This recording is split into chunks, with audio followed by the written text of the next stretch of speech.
nga bwe mbategeezezza nti tulina ekizibu e Masaka eky'omwana omuwala gwe bayita Justin Nameere.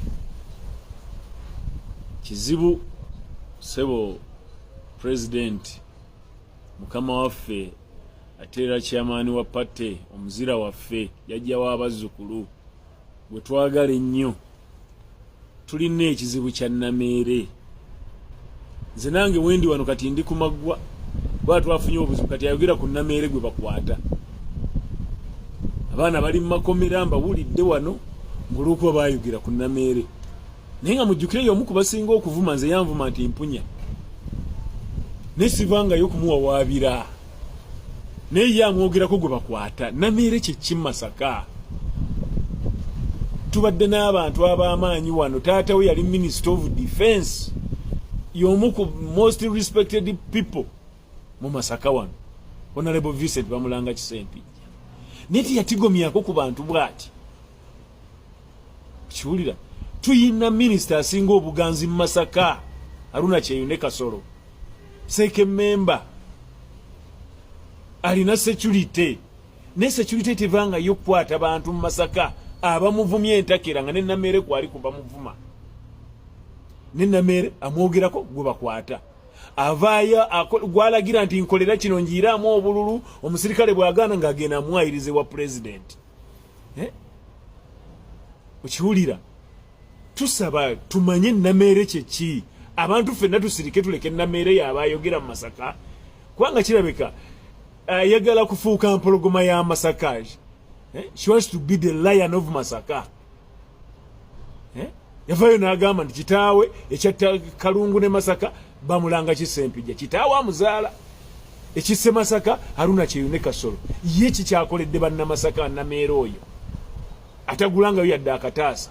Nga ne mmwanyize yajja ku bantu omukazi ali eri akaaba tebamusasulanga nabadde naye wali ku kooti.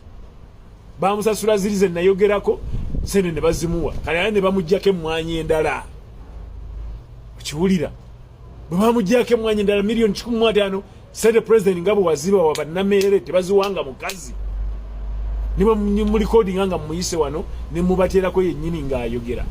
Ne bwe tuvayo ne twogera ku ebyo nga batusiba. Twagala sebo president nyabo right honorable speaker gwosinga okubeera ne Nameere tetwagala kutta Masaka yaffe. NRM twagala tugizimbe ffenna nga tuli wamu tetufunangako muntu atabula NRM. Kino Nameere kyakola tekikuba opposition kikuba NRM kugimala mu Masaka. Tekita opposition kiri mu kuba NRM yennyini kugijja mu Masaka.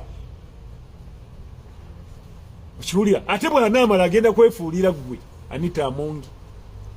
Fenga bwe tumanyi Nameere yeefuulidde munne Bulegeya ffe ne tukuba obulatti kubadde batuvuma bombi. Bulegeya ng'avuma nze avuma Minisita Kasolo.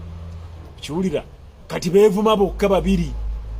Ne bw'amaliriza nkulayira fenga bwe tumanyi Nameere okuva obuto bwe. Bw'amaliriza ajja kwefuulira Right Honorable Anita Amongi. Bw'amaliriza agenda kwefuulira abo bajjaaviira baani abalina Anita Amongi bonna afuuke empologoma kubanga oyo omuwala omanyi ayagala nnyo obukulu. Ayagala nnyo okubeera buli kaseera nga yalabika mu butaala. Njala okukubuulira ffe abaasoma obukulembeze era abaatendekebwa bakadde baffe omuntu anaakulembera abeera mugonvu. Munsaasire nze ndi musomesa wa theology ndi musomesa wa Bible School. Bw'obanga onookulembera obeera mugonvu nga mukama waffe Yesu Kristo bwe yali. N'abaamuvuma n'abaamukuba olaba neyajja omukwata ng'agenda mumukomerera. Peetero bwe yamutemako okutu ye Yesu yazzaako kuzzi. Ne Nameere ye bw'atyo si bw'ali. Kyova olaba ffe tulina Kasolo wano ne bw'omuvuma ne bw'okola otya toliwulira kigambo kye towulira kiki. Tusaba mufeeyo abakubaata emboozi za Nameere bannamawulire nammwe tubabuulira. Mulekerawo okuwanika Nameere mumumma obudde. Mumumma obudde akola social media ne ka TV ke abantu ke baazira mu Masaka. Mwebale nnyo mwebalire ddala.